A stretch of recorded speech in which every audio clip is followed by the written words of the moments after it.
2026 সালে CSC exam যারা দেননি তারা কি সেপ্টেম্বর ইনটেকে চীনে পড়াশোনা করার জন্য যেতে পারবেন কিনা, অর্থাৎ এই বছর থেকে 2026 সাল থেকে যারা চীনে ব্যাচেলর প্রোগ্রামে পড়তে যান তাদের জন্য চীন সরকার ইউনিভার্সিটিগুলো একটা কন্ডিশন করেছে যে আপনাকে সিএসসি এক্সামে অংশগ্রহণ করতে হবে, এবং সেটা সব ইউনিভার্সিটি করে নাই, সেটা শুধুমাত্র 306টা ইউনিভার্সিটি এই সিএসসি এক্সামের আওতাভুক্ত।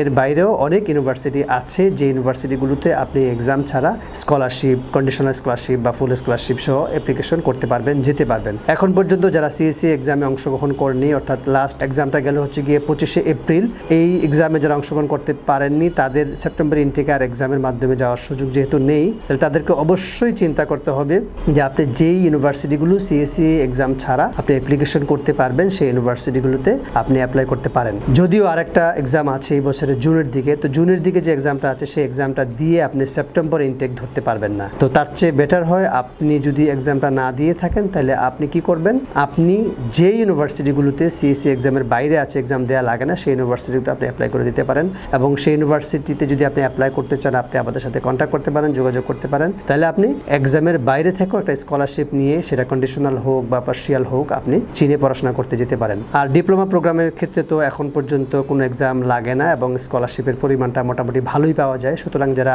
সেপ্টেম্বর ইনটেকে চীনে ডিপ্লোমা প্রোগ্রামে অ্যাপ্লাই করতে চান তাদের জন্য এখনই উপযুক্ত সময়। আপনি অবশ্যই খুবই তাড়াতাড়ি অ্যাপ্লাইটা করে দিন, তাহলে আপনি একটা ভালো স্কলারশিপ নিয়ে চীনে ডিপ্লোমাটা কমপ্লিট করতে পারবেন। চীনে উচ্চশিক্ষার ক্ষেত্রে ডিপ্লোমা বা ব্যাচেলর যে প্রোগ্রামে আপনি যেতে চান না কেন, আপনি যদি কোনো বিষয় জানতে চান আমাদেরকে কমেন্টস করুন, হোয়াটসঅ্যাপ করুন অথবা কল করে আমাদেরকে জানান যে কোন বিষয়টা আপনি জানতে চান।